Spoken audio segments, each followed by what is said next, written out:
Γεια σας αγαπητοί φίλοι των Playmobil, τι κάνετε? Σήμερα θα ανακοινήσουμε το μπάνιο και το υπνοδωμάτιο. Είμαι πολύ χαρούμενη και θα μου δω το τελικό αποτέλεσμα. Καλή διασκέδαση σε όλους!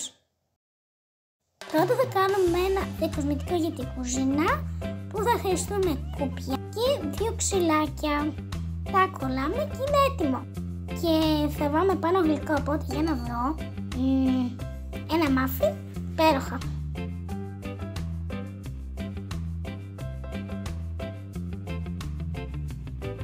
Η κρεβατοκάμερα λοιπόν είναι κάπως έτσι και θα βάλω αυτό εδώ πέρα το πάρα πολύ ωραίο χαρτόνι με λουλούδια και από πίσω έχω βάλει κόλλα για να το κλείσω εδώ και νομίζω είναι υπέροχο. Τι λέτε?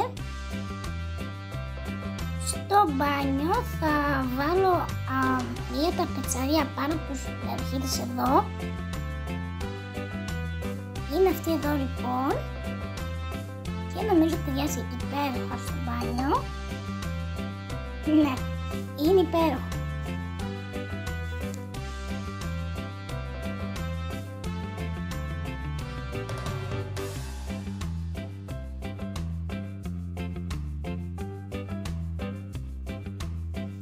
Το τελευταίο δωμάτιο είναι το δωμάτιο της Άννας και θα διακοσμήσω αυτό να δω τον τοίχο και θα βάλω αυτά εδώ πέρα τα πάρα πολύ όμορφα αστεράκια αυτοκόλλητα.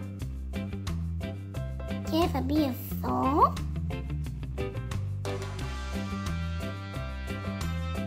και για το τέλος θα κάνουμε ένα χαλάκι για την είσοδο που έχω πάρει αυτά εδώ πέρα τα χαρτάκια που θα τα κόψουμε για να έχουμε αυτό το σχήμα εδώ.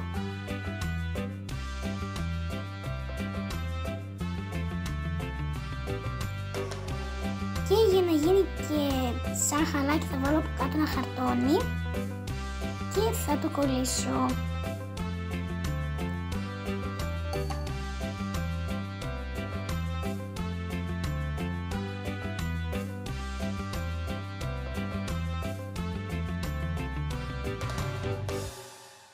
Και είμαστε έτοιμοι.